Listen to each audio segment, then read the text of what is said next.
سب سے پہلی چیز توجہ چاہوں گا، سب سے پہلی چیز مجھے اپنے آپ کو تولنا ہوگا کہ میرے پاس ہر چیز کے لیے تو وقت ہے، اپنے اللہ کے لیے بھی وقت ہے یا نہیں؟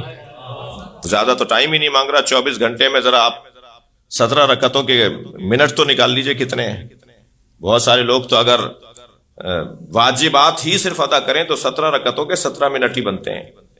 24 گھنٹے میں اس نے ہم سے 17-20 منٹ مانگے ہیں، اور وہ بھی اگر میرے پاس نہ ہو تو میں کچھ بھی ہوں گا لیکن میں کامیاب انسان نہیں۔ تو اجتہادی بحثیں ہیں کہ وضو چلوں میں پانی لے کے کوہنی تک لے جانا ہے یا کوہنی سے ڈال کے انگلیوں تک لے کر آنا ہے، یہ اجتہادی بحثیں ہیں۔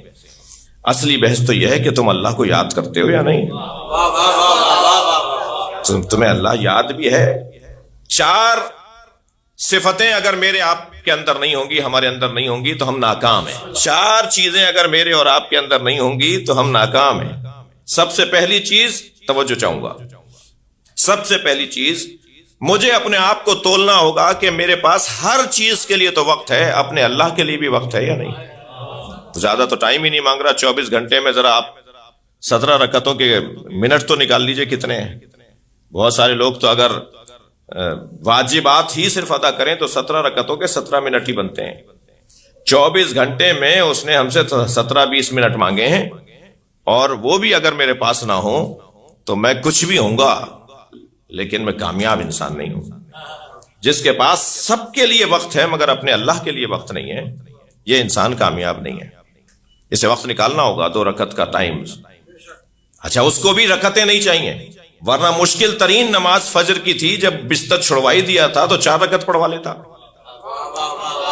مگر اسے رکعتیں نہیں چاہیے، ہماری حاضریاں چاہیے۔ میں یاد بھی تھا آج تمہیں یا نہیں، اسے یہ جذبہ چاہیے ہمارا۔ تو وہ انسان ناکام ہے کہ جس کے پاس سب کے لیے وقت ہے مگر اپنے اللہ کے لیے وقت نہیں ہے۔ دوسری صفت کامیاب انسان کی دیکھا جائے کہ یہ گھر والوں کے ساتھ کیسا ہے، جس کا اخلاق پڑوسیوں کے ساتھ اچھا ہو، دوستوں کے ساتھ اچھا ہو، اپنے آفس میں، ادارے میں، اپنے محکمے میں کام کرنے والوں کے ساتھ اچھا ہو، مگر گھر والوں کے ساتھ اگر کسی کا اخلاق اچھا نہ ہو تو انسان یہ کامیاب انسان نہیں ہے۔ سب سے پہلے زوجہ کے ساتھ اخلاق اچھا ہو، بچوں کے ساتھ اخلاق اچھا ہو۔ ماں گھر میں اگر بیٹے کو آتے ہوئے دیکھے تو ماں باغ ہو جائے، دل اس کا بہار ہو جائے کہ میرا بیٹا گھر میں آیا ہے، میری اولاد گھر میں آئی ہے۔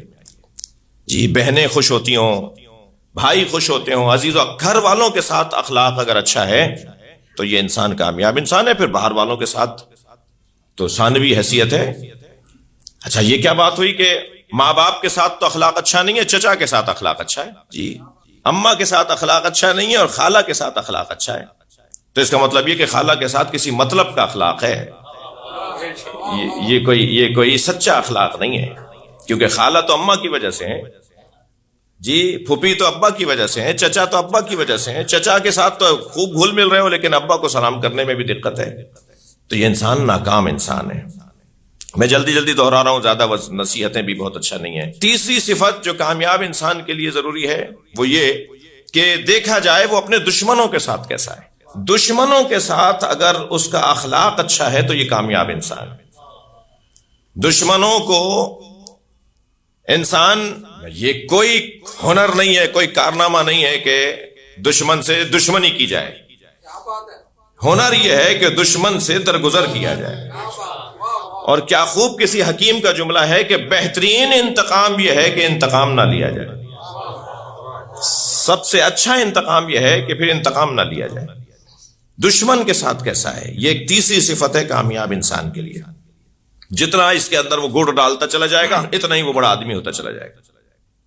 اور چوتھی صفت یہ ہے کہ جب وہ جا رہا ہے دنیا سے، یا اپنے جانے کے بعد کے لیے اس نے کیا سوچا ہوا ہے۔ وہ اپنے زمانے کے لیے تو خوب اچھا جیا رہا، زندہ رہا، بہت فعال اور ایکٹیو رہا، بہت مصروف رہا، بہت کچھ کیا اس نے، مگر بعد کے لیے اس نے کوئی انتظام نہیں کیا۔ اگر بعد بھی اس کی تحریک اور اس کا نظریہ چلتا رہے گا، بعد میں بھی وہ سلسلہ جاری رہے گا، تو یہ کامیاب انسان ہے۔ اب ذرا دسترخوان نبوت پر آ جائیے۔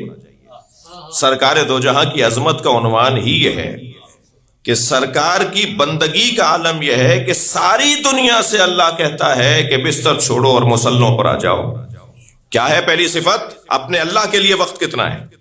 جب ہم اس عنوان میں سرکار مولا نبی اور مولا علی اور اہل بیت عصمت و طہارت کی باب میں اور بارگاہ میں آتے ہیں تو ان کا عنوان بندگی ایسا ہے کہ ساری دنیا سے اللہ کہتا ہے کہ بستر چھوڑو اور مصلی پر آؤ، عبادت کرو، مگر نبی سے کہتا ہے قم اللیل الا قلیلا، اے میرے حبیب کبھی آرام بھی کر لیا کرو، کبھی بستر پہ بھی چلے جایا کرو۔ تمہاری تو عبادت میں اتنا وقت ہے، تم اپنی عبادت میں اتنے شوق اور ذوق سے رہتے ہو کہ تمہارے پیروں پہ ورم آ جاتا ہے۔ سرکار دو جہاں گھر والوں کے ساتھ کیسے ہیں؟ کامیاب ترین شخصیت، ایک مسیحی نے کتاب لکھی ہے 100 تاریخ کی کامیاب شخصیات کے نام لکھے ہیں، لکھنے والا مسیحی ہے مگر ہمارے نبی کا نام حضرت عیسیٰ سے پہلے لکھتا ہے۔ تاریخ بشریت میں 100 کامیاب شخصیات میں سب سے پہلا نام وہ حضرت محمد مصطفیٰ صلی اللہ علیہ وسلم۔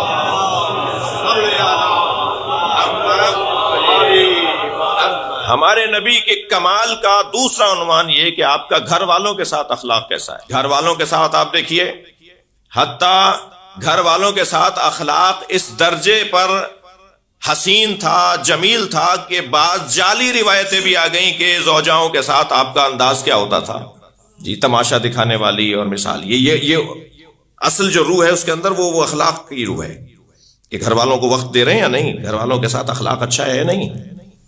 امام حسن امام حسین کو شانوں پر بٹھا رہے ہیں، گودی میں لے رہے ہیں، نماز میں پشت پہ بیٹھ گئے تو سر نہیں اٹھا رہے ہیں۔ حتیٰ ایک دن بڑی حسین روایت ہدیہ کر رہا ہوں، ایک دن امام حسن سے فرمایا بیٹا حسن حسین سے کشتی کھیلو، کشتی لڑو، جو ورزش پر بھی ہمارے پاس دلیل بنے گی، یہ حدیث ورزش پر دلیل بنے گی۔ امام حسن امام حسین کی کشتی کروائی، کچھ دیر کے بعد امام حسین کا ساتھ دینے لگے، حسین یہاں سے آؤ، حسین یہاں سے پکڑو حسن کو۔ تو جناب زہرا نے فرمایا بابا آپ حسین کا ساتھ دے رہے ہیں، حسن کا ساتھ نہیں دے رہے۔ اس کو مسکرا کے فرمایا بہت دیر سے جبریل حسن کا ساتھ دے رہے تھے، تب میں نے حسین کا ساتھ دیا ہے۔ یہ کتاب بچوں کے ساتھ رہنا، بچوں کے ساتھ وہ تفریحی انداز میں رہنا، جی اپنی بیٹی کے ساتھ بیٹھنا، اپنے زوجاؤں کے ساتھ بیٹھنا، گھر والوں کے ساتھ کہ سرکار گھر میں آ رہے ہیں تو ایک خاص گھر والوں کو سکون اور سرور نصیب ہو رہا ہے۔ گھر والوں کے ساتھ اخلاق ایسا، گھر والوں میں جو زوجہ کا رشتہ ہے نا بڑا حساس رشتہ ہے، یہ سب سے دیر سے مانتی ہیں اور سارے رشتے مان لیتے ہیں، مگر اگر جو دیر سے اقرار کرے وہ زوجہ والا رشتہ ہے۔ جی بڑے بڑے لوگوں کی زوجائیں بہت دیر سے مانتی ہیں۔ جی ایک ڈاکٹر صاحب نسخہ لکھنے بیٹھے اپنے بچے کے لیے، تو محترمہ کی آواز آئی کیا کر رہے ہیں؟ کہ بھائی تمہیں نہیں پتا ہمارا بچہ 3 دن سے بیمار ہے، میں سب کو دیکھ کر آیا ہوں، اب اپنے بچے کو طے کروں کیا دوا دینی ہے؟ کہا نہیں آپ فلاں دوست کو ذرا فون کر لیجئے، وہ فلاں بھی آپ سے 1 ہفتے سے دوائیاں لے رہا ہے، اب تک ٹھیک نہیں ہوا ہے، میرے بچے پہ تجربے نہیں کیجیے گا۔ تو ڈاکٹر صاحب کو بھی زوجہ محترمہ ذرا نہیں مانتی ہیں، انجینئر صاحب بھی گھر ٹیڑھا بناتے ہیں اگر اپنا بنائے تو وہ زوجہ مانتی نہیں ہے، مولانا حضرات کا بھی حال کوئی اچھا نہیں ہے۔ ہاں جی وہ جی آپ کی تقریر فلاں تعریف کرے تو کیوں کہ وہ جانتا نہیں ہے نا آپ کو، ہم تو آپ کو جانتے ہیں نا۔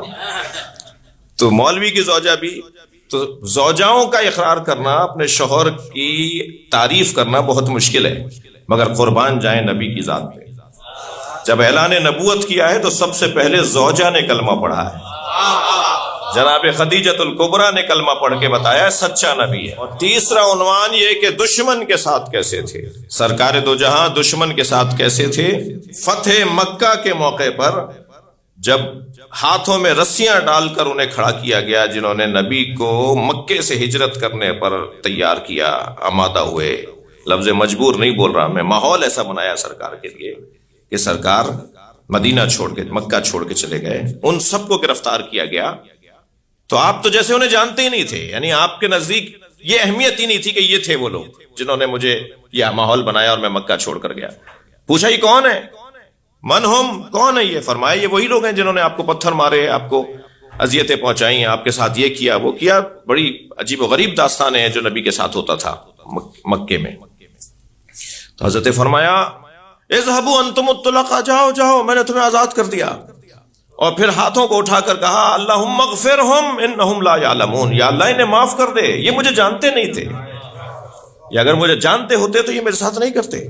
دشمن کے ساتھ حضرت کا رویہ اور آپ فتح مکہ کے موقع پہ، صلح حدیبیہ کے موقع پہ کھلے مشرکوں اور یہودیوں اور کافروں کے ساتھ جو حضرت کا رویہ تھا، اگر مولا نبی کا اپنے دشمنوں کے ساتھ رویہ ہم اپنی زندگی کا اصول بنا لیں، میں کہتا ہوں ضروری نہیں ہے ہم چاروں اصولوں پر ہی مثالی زندگی گزار پائیں کہ اللہ کے ساتھ بندگی میں کارنامہ کر جائیں، گھر والوں کے ساتھ اخلاق میں کارنامہ کر جائیں، مثلا اپنے چوتھا اصول کے اپنے بات کے لیے کوئی اچھا انتظام کر جائیں۔ ان چاروں میں سے اگر کسی ایک کو بھی اچھے انداز سے ہم نے پکڑ لیا، اور یہ والا نسخہ جو ہے کہ دشمن کے ساتھ ہمیں کیسے رہنا ہے، تو کامیاب ترین زندگی بنتی ہوئی نظر آئے گی۔ نبی دشمنوں کے ساتھ کیسے تھے، مولا علی دشمنوں کے ساتھ کیسے تھے، رونگٹے کھڑے ہو جاتے ہیں ان روایات کو جب پڑھتے ہیں جو جناب زہرا پہ دروازہ گرنے کی روایات ہیں، اور ان روایات کو جو پڑھتے ہیں کہ جو مولا نے مشورے دیے اور حکومت کو کامیاب بنایا اور حکومت چلانے میں مدد فراہم کی، دونوں کو جب ملا کر دیکھتے ہیں تو رونگٹے کھڑے ہو جاتے ہیں کہ علی علی ہے۔ جتنی بڑی شخصیت کے ماننے والے ہم ہیں عزیزو، اگر 2 گھنٹے تک میں گلاب بیچنے والے کی دکان پر بیٹھوں تو 4 گھنٹے تک میرے اندر سے گلاب کی خوشبو آئے گی۔ ہم کوئی 70 سال سے، کوئی 80 سال سے، کوئی آبا و اجداد سے، کوئی صدیوں سے حسین حسین کر رہے ہیں، تو ہمارے اندر کربلا والوں کی خوشبو آنا ضروری ہے۔ ہمارے رویے پکار کر بتائیں کہ ہم کربلا والے ہیں، ہم اہل بیت کے چاہنے والے ہیں، لہٰذا ہمارا انداز، ہمارا طریقہ پکار کر بتائے، تب تو ایک عزادار کہلانے کے قابل ہوں۔ یہ ہے تیسرا عنوان کسی کامیاب انسان کے لیے۔ اور چوتھا عنوان جو سرکار کے لیے حسین باب عظمت ہے کہ آپ اپنے بعد کا کیا انتظام کر کے گئے، اپنے بعد نظام مضبوط تر بنا کر گئے۔ قرآن چھوڑ کر جا رہا ہوں اور اہل بیت چھوڑ کر جا رہا ہوں، میں تمہیں تنہا چھوڑ کر نہیں جا رہا۔ میرے چاہنے والے میرے جانے کے بعد واپس نہ پلٹ جائیں کہ صاحب وہ تو چلے گئے، کیا دے کر گئے ہمیں۔ میں تمہیں انی تارکن فیکم الثقلین کتاب اللہ و عطرتی اہل بیتی، میں 2 چیزیں تمہیں چھوڑ کے جا رہا ہوں، تمہارے لیے چھوڑ کر جا رہا ہوں، ایک قرآن اور ایک اپنی عطرت اہل بیت۔ ان دونوں سے اگر جڑے رہو گے لن تضلوا بعدی، تو میرے بعد کبھی گمراہ نہیں ہوگے، یہاں تک کہ حوض کوثر پہ مجھ سے آ کر ملاقات کرو گے، تم کبھی گمراہ نہیں ہوگے۔ قرآن کو اپنے ساتھ رکھنا اور اہل بیت کو اپنے ساتھ رکھنا، کبھی ان دونوں سے اپنا تعلق نہ توڑنا۔